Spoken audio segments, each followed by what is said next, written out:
Hey everybody, Brian here with Team Mana Beast doing a deck profile on Pellinore, which I know I've done Pellinore before, but this is a little different. This is something I like to call Troll-inore. It's kind of funny, it's kind of trollish, and it's a little bit different. So let's get into this. So a lot of this is gonna look familiar, but just bear with me. We start with Spring Breeze Messenger, which of course we know Spring Breeze Messenger effect. If it boosts an attack that hits a Vanguard, put this in a soul, count a +1. Look at the top 3 cards of your deck. Call one to the field, and then put the rest of the bottom of the deck. Of course, this works really good with Pellinore because we know how Pellinore rolls. He gets off his effects, so it's really awesome. The other thing I do also run is I run another copy because if there's nothing more funny than one Spring Breeze you don't want to hit, it's 2 Spring Breezes you don't want to hit. Yay! Yeah, pretty funny stuff. Moving on to grade 3s, we're going to run 3 Knight of Afterglow Gerard. His effect, of course, limit break 4. If he hits a Vanguard, he can look at the top 3 cards of the deck. If there's a grade 3 found, call it to rearguard and put the rest of the bottom of the deck. Again, good for getting Pellinore off, good for trying to get that effect rolling. His other effect, which works well with calling grade 3s to the rearguard, is if there's another grade 3 on the field, then he is able to get a 3k power boost, only on Vanguard, of course. So he's a 13k attacker, hits cross rides, and helps you hit magic numbers. Now, before we know the main boss monster here is going to be Pellinore, right? With ESP, which is so beautiful. Now, everybody who runs Pellinore decks is going to run it for the second effect. That's what you want to try to get off. The effect of when it's called from deck and it hits the field, you can discard 1 card from your hand to move it from the rearguard circle onto the Vanguard circle, which is what most of the most Pellinore decks do. But this one actually focuses on his secondary ability, which not many people use as much early game. These are more late game. The effect is, when this attacks, you can take 2 cards from your rearguard column, put both of them at the bottom of your deck, and give 2 of your units +5. This includes Pellinore himself, but they must be 2 different units. You can't give Pellinore 5/5 and make him a 10k boost. It must be 2 different units, 5. And I'll show you how this works with the rest of the deck, so you kind of get it. But you know what Pellinore does, you know how he rolls, and we'll show you how the rest of the deck works and why it's so trollsy. So for grade 2s, we're going to run 1, 2, 3, 4 Lop Ears. Lop Ear is a staple in the deck, as in any Pellinore deck. The effect is, when this is called from deck, so with Spring Breeze's effect, you call it from the deck, and you, again, discard 1 card, look at the top 3 cards, call anyone to the field. This is just for getting Pellinore off. This is trying to get Pellinore, trying to get it off, trying to, scribe through your cards to get what you want. So, basic 9k attacker, gotta have it for a Pellinore deck. The rest of the grade 2s I run, I do run 3 Beaumains, run 2 of Gallatins, just because I like a little variety. I mean, I could run 4 and 1, but I thought, 3-2, why not? The other grade 2 though I run, only 2, is Master of Pain. He's our 8k self-damager. And self-damagers are a big part of this deck, and which is in fact why I may put him up to 3. Very much possibly so, and put my just 10k attackers.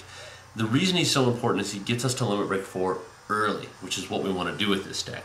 Of course, as self-damager, you counterblast 1 in your damage zone, take the top card of your deck, and then you put it into the damage zone. This gets you to limit break 4 early, so you can pull off Pellinore's effect.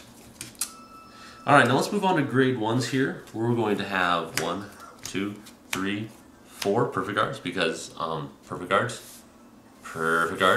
things hit for big numbers.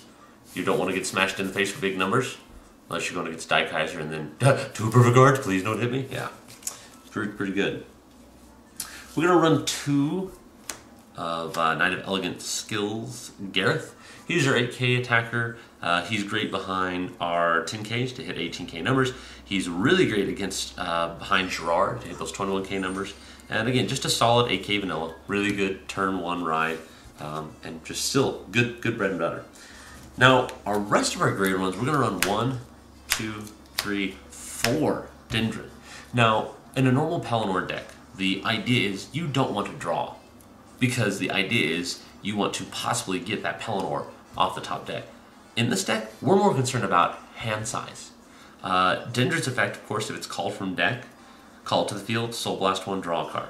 So the reason this is so important is because we want hand advantage. We're not concerned as much about getting Pellinore's I guess, superior move or superior write-off. We're more concerned about getting hand power, and this is what this card allows us to do.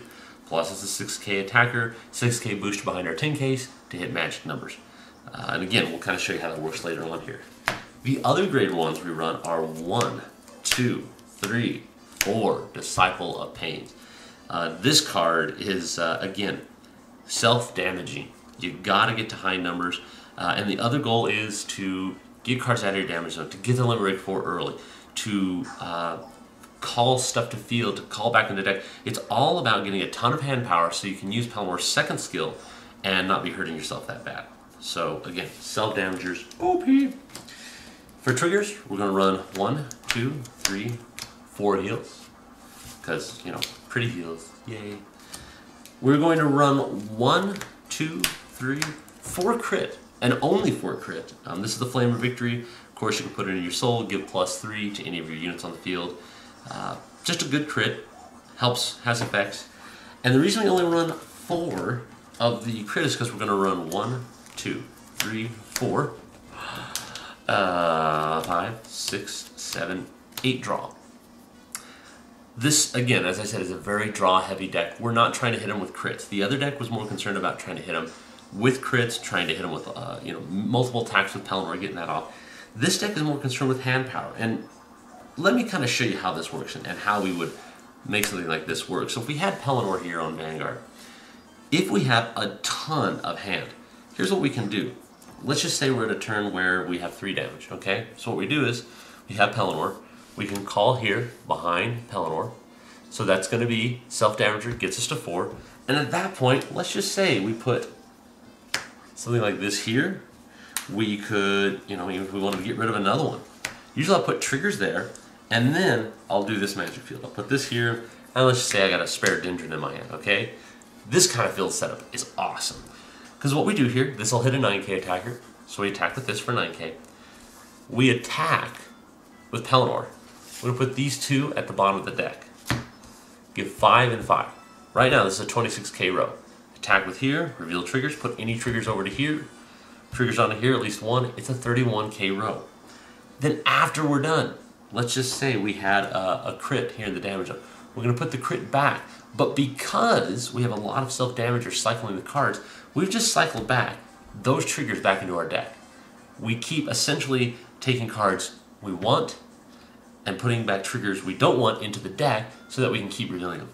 That's why this deck is so trollsy, because it's not as much concerned about getting Pellinore's ability. It's concerned about recycling triggers over and over again, recycling those crits, recycling those heals.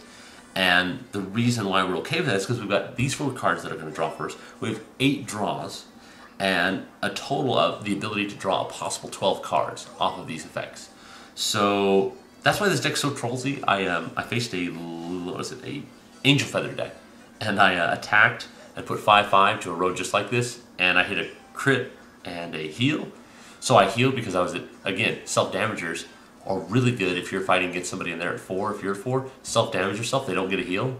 And then I was like, everything here, and so this row was like 36k, 2 crit, perfect guard, no, die. So it's really funny, it's really trollsy, and it's definitely different than your normal Pellinore deck. So I built it, it's trollsy, it's fun, and I like it a lot. So anyway, let us know what you thought about the deck. If you've got any questions or comments, of course, post them here. And of course, if you're new to Mana, subscribe, because we're going to have more deck vids coming out, interesting matches, and a lot of stuff, especially coming out with the sneak peek coming out. So thanks again, guys.